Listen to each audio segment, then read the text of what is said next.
Good morning, people, and welcome to the latest AQR webinar. And we're very lucky to have Lara Meyer here today to talk to us about imposter syndrome, which is something that I think a lot of us have reflected on in the past. And she's going to tell us all about it. So I shall disappear and leave her to it. What I would say is, if you've got any questions, please put them on the chat and we'll deal with them at the end when I come back again.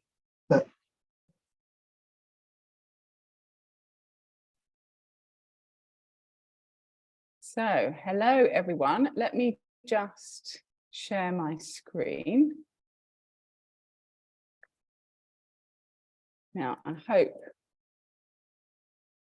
hope everybody should be able to see that, but if you can't, then someone let Luella know and we'll get that sorted. But I'm trusting that that's going to work for now. So, so I want to just give a brief introduction to me. So, as Luella said, my name's Lara Meyer. I have worked in the research and insights industry for almost 20 years now, and I have worked across all kind of facets of the industry, you know, agency side, client side. I now run my own coaching and consulting business.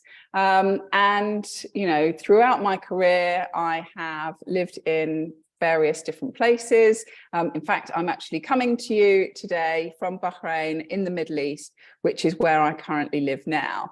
And, you know, I really know our industry very, very well. And one of the things since training as a coach that I really wanted to do to give back was share some of my story as well as the insights that I've gathered on the topic that we're here to talk about today, overcoming imposter syndrome. Because as Luella said, I know it is something that many people experience. And I want everyone to kind of take away, you know, some of the tools that I have learned and have been using to deal with it. So what will you learn today? Well, what I'm going to cover today is, you know, sharing some of the facts about what imposter syndrome actually is. You know, I really want you to understand also just how common it is. So if it is something that you have felt or experienced, then know that you are not alone. I'm going to really ram that home today. But you'll also learn some of the ways why it's holding you back and what's the cost. And I'll also be sharing 5 specific strategies that you can take away and action as a way to deal with it.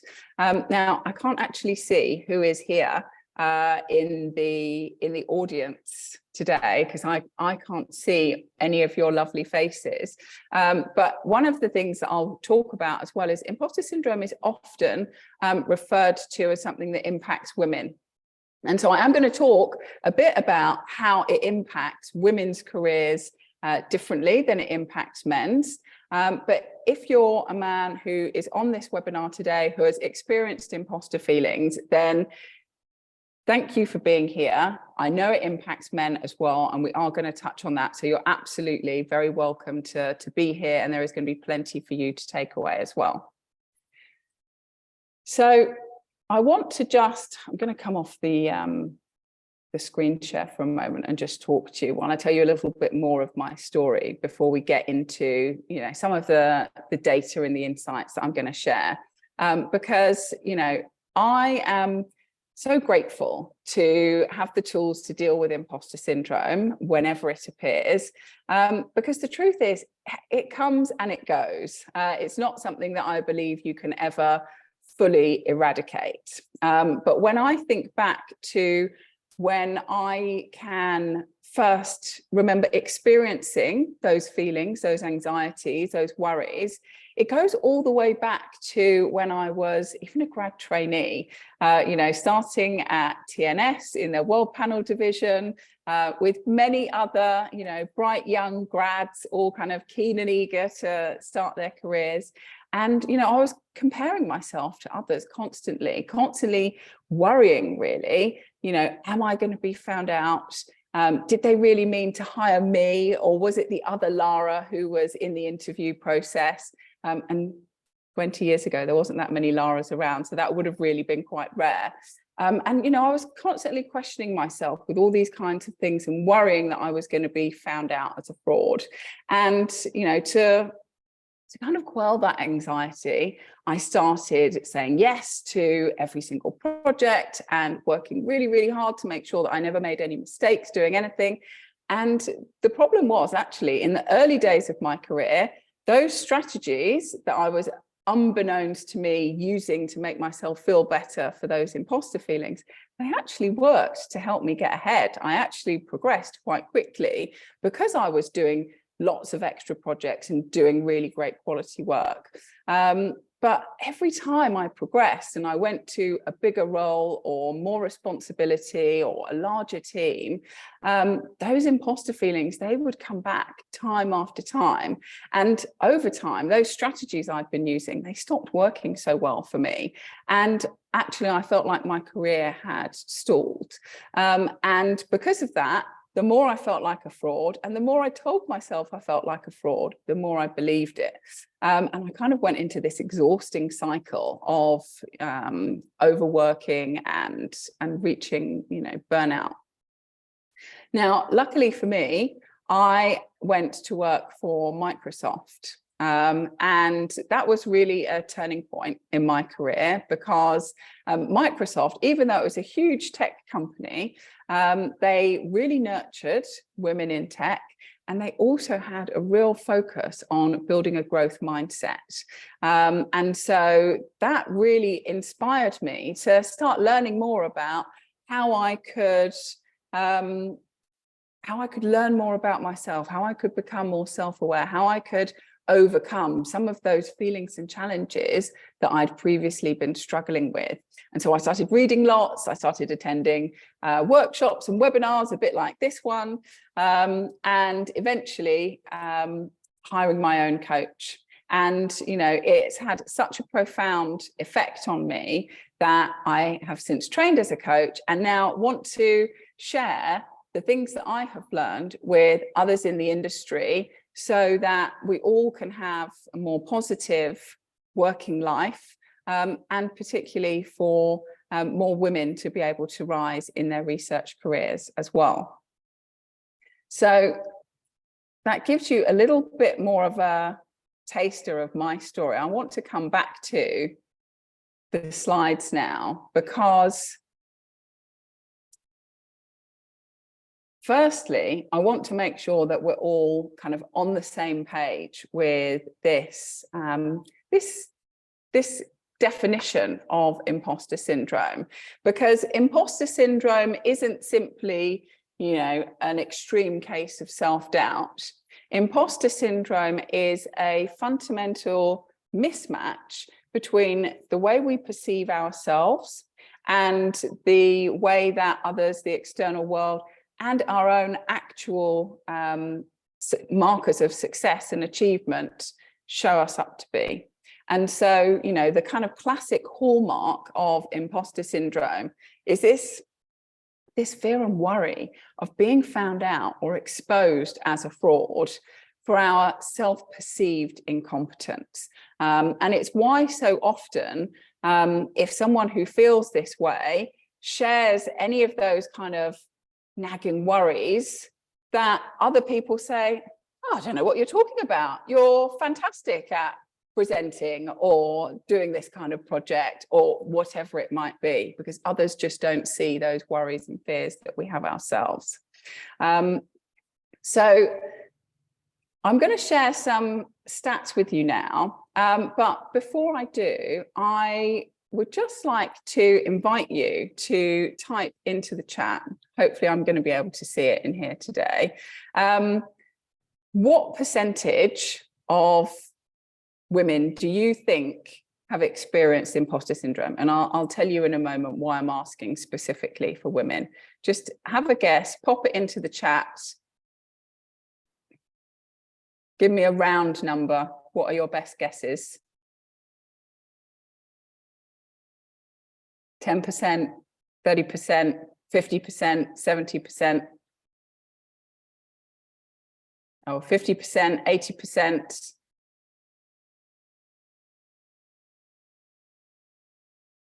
Oh, we've got more. Okay, a few people, I mean, 80% is a popular one. Some people are typing in the Q&A, actually. Thank you, Linda, for saying that. Anyone else who's having that problem, type in the Q&A for now. Sorry, Luella. So, okay, we've got plenty of guesses coming in. So everything I can see, ooh, okay. So we've got guesses ranging from 50% all the way up to 90%. So if you have thrown a guess into the Q&A there, thank you very much for doing that. And I want to just reveal to you now. So someone got it spot on. Ariana, well done to you. But everyone else, you know, thank you for your guesses. Yeah, now 75%, it's a huge amount, isn't it? 75% of women execs have felt imposter syndrome at some point in their careers. And, you know, this is from a study by KPMG looking at women leaders. And the reason that I say and men too here is there hasn't been as much research done on this topic among men. It was first identified in women, and that's where a lot of the research, even today, still exists. So we don't have a comparable number, but I know that men absolutely experience this too. And it is just a very, very common misconception that it's only something that women tend to experience. Now, anyone who has experienced imposter feelings, there are a lot of things that are kind of wrapped up around that. So this same KPMG study highlighted a few common things. So, you know, typically, if you are feeling like an imposter, one of the big things is you're really afraid of not living up to expectations. And because of that shift in between how we see ourselves and how others see us, it's often our own expectations that are extremely high. And that's the bit that we're afraid of not living up to. 47% never expecting that level of success. Now, if you've never imagined yourself in a certain position, then it's not surprising that when you get there, you might feel a bit like a fraud. And the other one is not knowing anyone at a similar level. And this is even more challenging if you are not only, you know, from in a more senior level, but you're from a minority or a marginalized group where there might genuinely be less representation at that level. Now, one of the things that I've hinted at is the fact that, you know, women and men do both experience imposter feelings, but the way that they have an impact on their careers does tend to be different. So I want to just highlight what some of the main differences are. So for women, a bit like in my story, you know, the imposter feelings, they can begin quite early on in their careers, adopting kind of pleasing and perfectionist tendencies as a way to deal with those fears. Some of the other things that tend to hold women's careers back more if they feel this way is that, you know, they don't self-advocate, they're more likely to kind of ruminate on those negative thoughts and worries rather than taking action to deal with them. And of course, you know, if you work in a toxic work culture, that really, really exacerbates these feelings. Whereas for men, tends to begin much later in their careers, often triggered upon entering leadership roles. And one of the ways that men are more likely than women to deal with those kind of feelings of anxiety over this is they use self-promotion as a way to push down those feelings of anxiety. And they're less likely to speak about it, which links to a range of other mental health concerns. So how does this then really hold back women's careers? Well, if you imagine some of those examples that I've just shared actually link into women being less likely to put themselves forward for big stretching opportunities, not applying for promotions or jobs that they're well qualified for, not asking for pay rises or negotiating salary. I've definitely been very, very guilty of that many times in my career. And the fact is, all of these things bring with them a certain level of mental anguish. But this study by Intuit Mint actually put some figures on all the different components of imposter syndrome. And it literally runs into the thousands every year, the cost of not negotiating pay, the stress, lost productivity, and so on. And it's for that reason that I believe that imposter syndrome is something that is impacting the gender pay gap for women in the research industry. Now, I'm absolutely not suggesting that imposter syndrome is what is causing this, but I do think it is a contributory factor. And, although there has been improvements, women are still paid only 86p for every £1 men are paid, and only 23% of CEOs in the industry are women. And so if you bring that back to that point from the KPMG study that, people don't know anyone else like them personally or professionally in that kind of role, that kind of pulls out this point here. So now I've kind of shared a little bit of doom and gloom about the cost of imposter syndrome. But what I want to highlight is actually there have been some really great strides forward in how the sector in particular is changing, and how despite having some of these challenges, the conditions I think are better than ever to rise in your research career. So what I would say as a call to action to everybody here today is, despite any self-imposed glass ceilings that you may have put over yourself as a result of having imposter syndrome in the past, this is your call to action to do something differently and take action today. Now, I'm going to nicely segue into the next section of my presentation here. I'm going to talk through these 5 strategies, and these are based on my experience of having spent the last couple of years building up a private coaching practice with mostly senior women in the industry. And there's no more kind of facts or figures here. It's strategies that I use and my clients use that actually work to help deal with those imposter feelings and get you moving if you're feeling stuck. So what I would suggest that you do is don't try and take all the detail of every single one of these.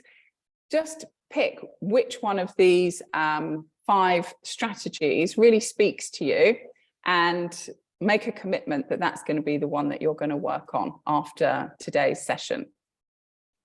So the first one is really foundational, learning the tools to overcome negative self-talk.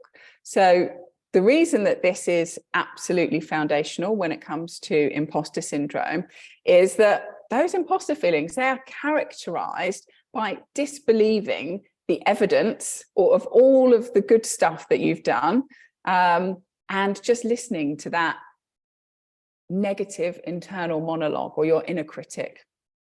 And it makes me laugh whenever I talk about this to researchers, because I don't know about everybody else here, but certainly when I was training, one of the things that I was taught was that you can be confident and sure of an insight when you see that insight coming up across multiple different sources in different data sources, for example.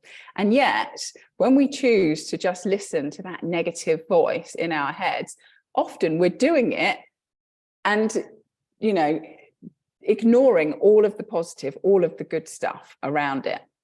So I'd encourage everyone to kind of go back to your kind of research fundamentals whenever you hear that negative voice in your mind, and know that actually you need to be recognizing and looking for some alternative sources of evidence. So the steps that I would suggest, if you recognize that you're having one of those wobbles where you're telling yourself, oh, I'm not good enough for this, or they're going to find out that I don't know how to do X, Y, Z, you just recognize that negative thought and label it as a negative thought.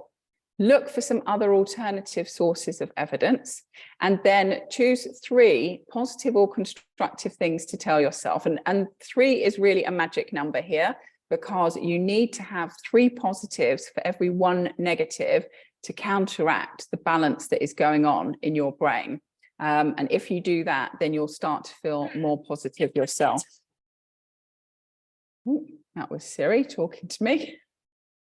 So the second one is succeed using your strengths. And, this one kind of sounds a bit obvious in some ways. Strengths make you feel strong, but weaknesses make you feel weak. The truth is, we often spend more time focused on the things that we are not good at. It's often easier to talk about the things that you need to improve upon rather than the things that you're great at. But, absolutely what we need to do when we have imposter feelings is really kind of focus on and make efforts to work in areas where we genuinely feel strong and we know we're doing a good job. So what I would encourage you to do, if you recognize that you find it easier to say the things that you're not good at than the things that you are good at, this is going to be a great exercise for you. So identify your strengths by, first of all, simply just thinking about activities at work that you do with ease or things that you enjoy.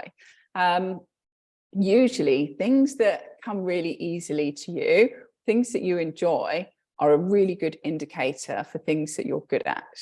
And if you're still struggling with that, then do a bit of research, ask a few trusted colleagues what they would say you are good at. It's a really good way to gather feedback and then see some themes of things that you are good at as your strengths. And then the final thing is, once you're aware of what those strengths are, look for opportunities to align your work with your strengths. Now, it's not going to be possible to spend 100% of your time working in areas that are your strengths. But if you can make some small shifts, then it will make quite a big difference. So the third one, prevent pleasing and perfectionism. Now, obviously, I talked a bit about this in my story. So these are examples that really, really resonate with me personally. And the fact is, pleasing and perfectionism are different behaviors. They are different mechanisms. But the reason that I put them together in this talk and when I'm working on this with clients is that overusing these strategies ultimately leads you to the same place. And that place is stressing yourself out, overwork, burnout. And I don't want that for anyone on this call today. So if you recognize any of these examples, the first couple are kind of pleasing examples, saying yes to things, even though you're already overloaded, or not sharing feedback because you want to protect someone's feelings, or if it's more perfectionist tendencies, like spending too much time on small details or going into blow by blow updates. Again, all of these things, they might serve you at the start of your career, but the further you progress, they're going to really start to hinder you. So the thing I recommend here is using the 10% rule. And you simply ask yourself this question: who are the 10% of ... people who I might accept disappointing today? Or what can I do to be 10% more candid? What are the 10% of niggles that I can let go of today? There are other techniques that you can use to deal with both of these things, but the reason I love this 10% rule is it's so simple, and it's getting you to just nudge your behavior a tiny bit, an amount that feels achievable and is not overwhelming. But those 10%, they can stack on top of each other, and they can quickly add up to helping you feel much less overloaded. So number 4 is articulate your accomplishments. And this is something that I see a lot, particularly among women. It feels much, much harder to speak up about the things that you've achieved. And so I have this example here on the left, amalgamated from a few different real life client examples that I've seen. But just take a look at that as I'm talking and ask yourself that question: who would you promote if you think that, you know, both of team member A and B have, you know, worked on the same project, a very similar role, very similar contribution. The difference is how they portray themselves and how they put themselves forward. You know, obviously, you know, one of them is kind of upbeat and, you know, optimistic. The other one is kind of very humble and deflecting. And it doesn't actually give a true view of the fact that they were both quite evenly matched in terms of what they were contributing. So in terms of articulating your accomplishments, the reason that this is really important if you have imposter feelings is not just for kind of making sure that the people that need to know, like your bosses or other stakeholders, know what you contributed, but it actually, in you recognizing it and saying it out loud, it actually helps to rewire your brain as well into accepting the things that you have done and being proud of those achievements. So there's a really powerful component through you actually taking ownership of the things that you have achieved and delivered. So, you know, what I recommend for this is imagine yourself as a researcher. It shouldn't be difficult for anyone on this call today. And, you know, if it's difficult to talk about the things that you've achieved, imagine that you are a researcher observing the things that you have been working on, observing your wins, observing your contributions, and note them all down. It's so much easier to articulate your accomplishments when you've got a fact base and a record from which to recite them from. And, you know, it's absolutely not bragging if it's a fact. So my 5th and final strategy is create your career vision. So one of the things that the KPMG study highlighted was that 47% of people with imposter syndrome didn't feel that they could ever achieve that position that they found themselves in. And it's for that reason that I believe having a career vision is absolutely fundamental. So, you know, if you do not have a career vision, or, you know, as I'm talking about this, you're even thinking like, what is a career vision anyway? You can start to answer that question for yourself by answering these 4 questions. Now, they come from an amazing Japanese concept that I use with my clients all the time called Ikigai. And, you know, there is almost a whole presentation I can do about that. But just answer those questions. What do you love to do? What does the world need? What are you good at? What can you be paid for? They don't in themselves create a vision for you, but they start to surface some of the things that are important to you. And that can form the foundation of a career vision. Once you have an idea of where you're going towards, it actually makes it so much easier to be able to stretch yourself and take risks, because there isn't this kind of impending fear of failure, because whatever it is you're doing is an opportunity to learn in service of taking you closer to your vision. And that's why I think it's a really powerful thing to have to help deal with imposter feelings, so you don't kind of get too caught up in the details, and keeping yourself small as a way to protect yourself. So I want to just start drawing us to a close.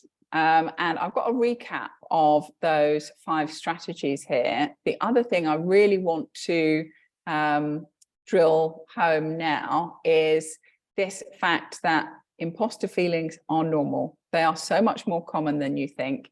And if you do feel them, you are absolutely not alone. Do take a look at these 5 strategies and just pick one.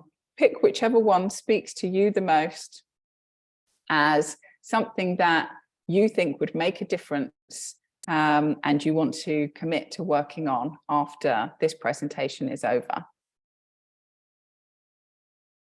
Now, I just want to finish with this quote from the brilliant Michelle Obama. She says, "I still have a little imposter syndrome. It doesn't go away. That feeling that you shouldn't take me that seriously. What do I know?" Now, the reason I love sharing this at the end is because she is absolutely right. It doesn't go away, not completely. And, you know, I'm not sharing this to kind of sound depressing at the end, but just to remind you that it does come and go. And hopefully what you've seen today is several strategies that you can use to be able to deal with it whenever it does come back. So I just want to leave these details here. I do post lots of content on imposter syndrome, managing stress, work-life balance, and so on, all relevant to folks that work in the research and insights industry through my LinkedIn page. So if we are not connected, then please feel free to send me a connection request. And there's going to be lots of other useful stuff that I share through that channel. But otherwise, I am ready to take a look at any questions that have come in and answer as many of them as we have time for.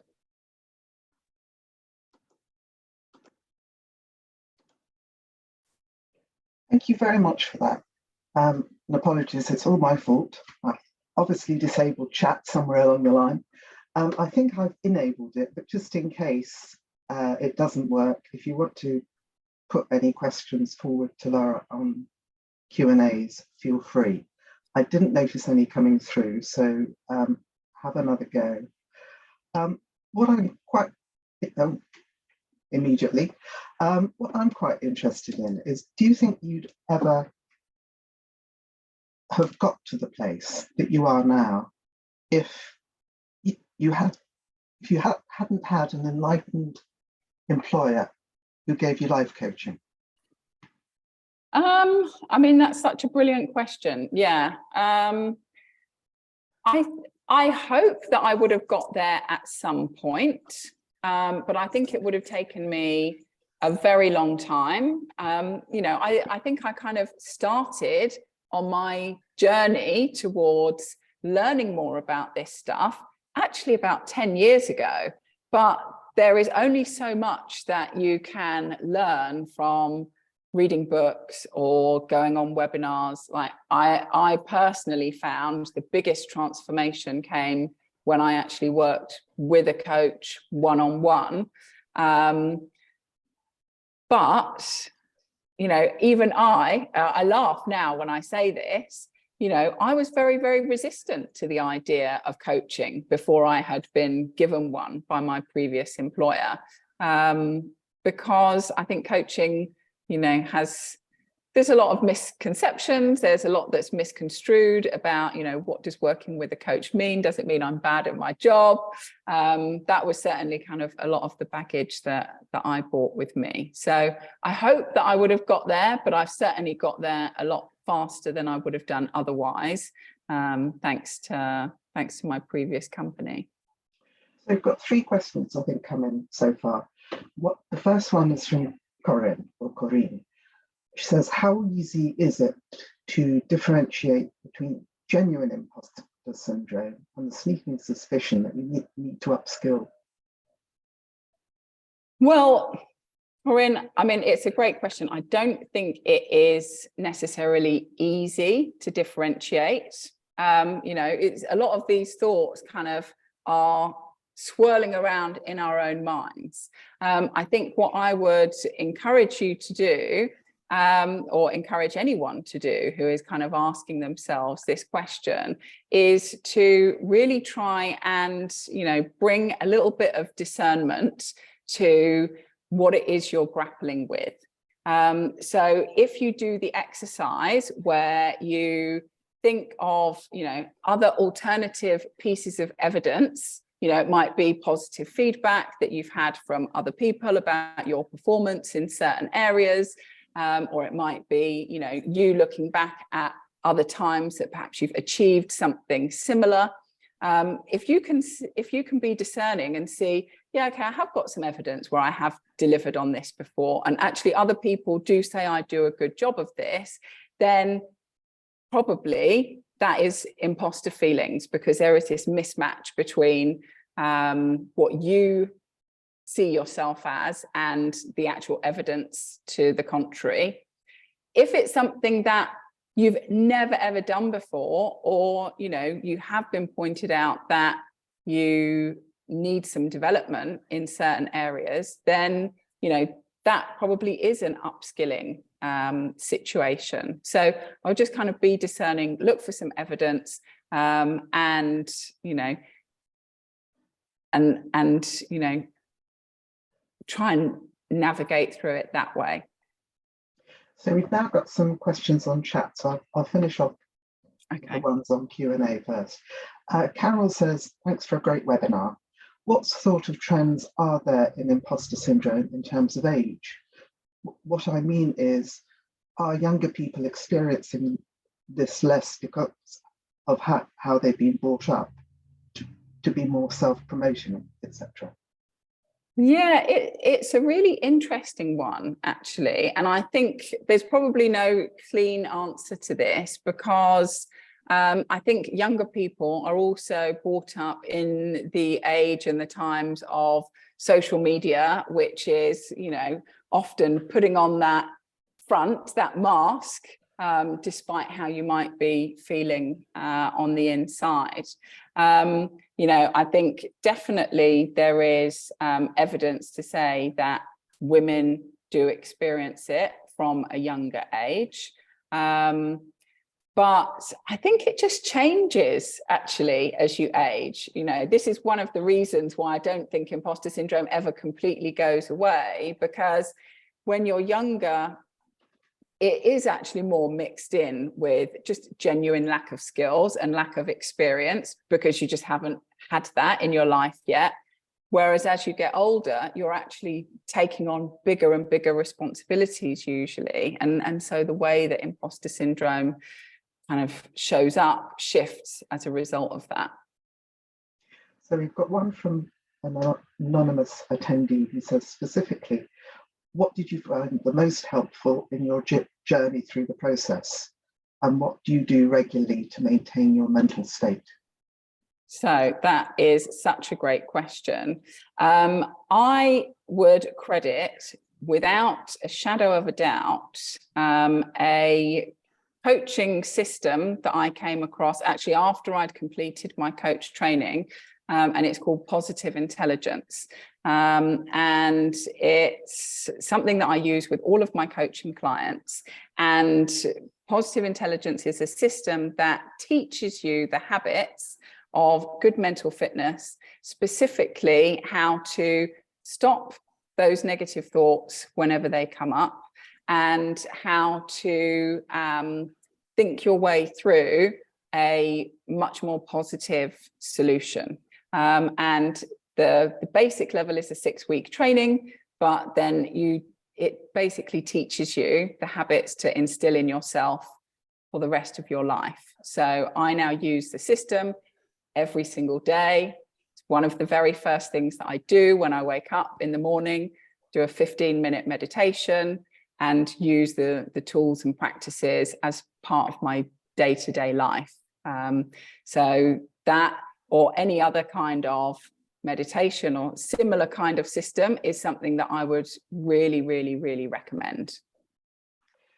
So the one in chat is from Holly Morris, who says, do you think there was anything that triggered imposter syndrome for you, maybe earlier in life, or a comment or a remark someone may have said? I don't necessarily think it was a single event or something like that that triggered it. I know that I have a tendency to want to really excel and really overachieve in all the things that I do. And in the system that I was just referring to from Positive Intelligence, they refer to that as a hyperachiever. And that kind of tendency where you're always kind of pushing yourself, all of your kind of self-worth is based on your external achievements. You know, that is kind of one of the common signs that I recognize in myself, but often with the clients that I work with on this topic as well. And yeah, it's not necessarily from a specific individual event, but it's definitely a tendency that I share with others who have got this this challenge. I've got two final questions, which is, I'm not sure whether the first one is an imposter syndrome question, but I'll ask it anyway. What do you do when your boss claims credit for a suggestion or an initiative that you've proposed on which they rubbished initially, and which leaves you feeling as though you're an imposter for having raised it in the first place? Yikes. Yeah, I mean, that's a really tough situation. I think it probably depends a little bit on the forum and the setting that you're in, and also the relationship that you have with your boss. If it's a forum where, you know, you feel comfortable to speak up, then, you know, you can say something like, thank you for building on my idea. You know, I proposed, da, da, da. That might not be something that is appropriate or you feel comfortable to do. So the alternative to that is, I would suggest having a little bit of courage and, you know, speaking with your boss privately about it. And, you know, one of the things I would really encourage you to bring into that conversation is some curiosity. You know, I love it when researchers, you know, ask about these kind of things, because I feel you're so already enabled with these skills of asking great questions. So ask some questions of your boss, like, what was it that changed your mind from when I suggested that idea? You didn't seem to like it originally, and now you've put it. Genuinely be really curious, because often that curiosity can be quite disarming and lead to you know, a more open conversation than if you kind of go in and are upset or are throwing accusations. So your researcher's curiosity is actually really your friend in this kind of situation. We've got one last question, which is from Michael Lee. It says, do you think that emotional skills usually associated with women are in fact key to overcoming imposter syndrome, e.g. openness, honesty, non-conflict, etc.? Do men need to learn these to be less toxic?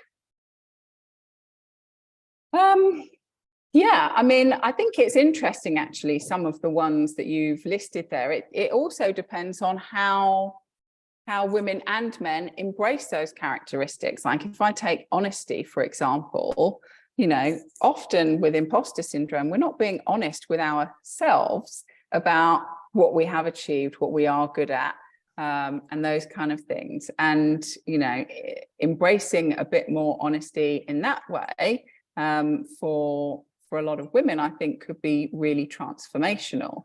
You know, I think there are many, many men who also have those kind of emotional skills as well.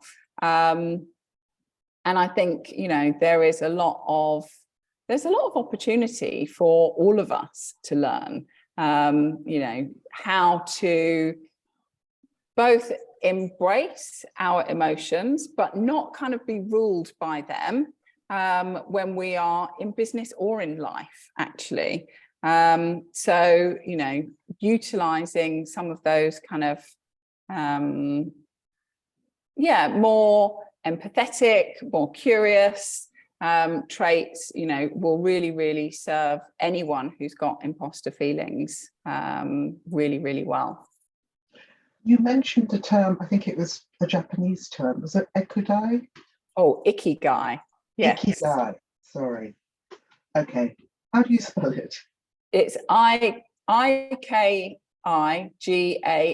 ikigai. Yeah. Yeah, okay, that's one of those to be looked up. It's one to look up.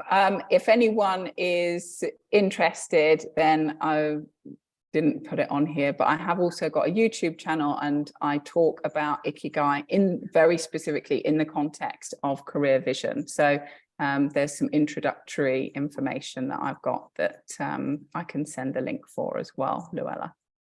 Thank you. Well, thank you very much. If there are no further questions, I think all that remains is to again say thank you, because it's one of those things which you think you know about and then realize that you don't. So it's a really useful insight. I really enjoyed it. I'm sure everybody else did. We had a fair number of people on it. I'm going to pause the recording.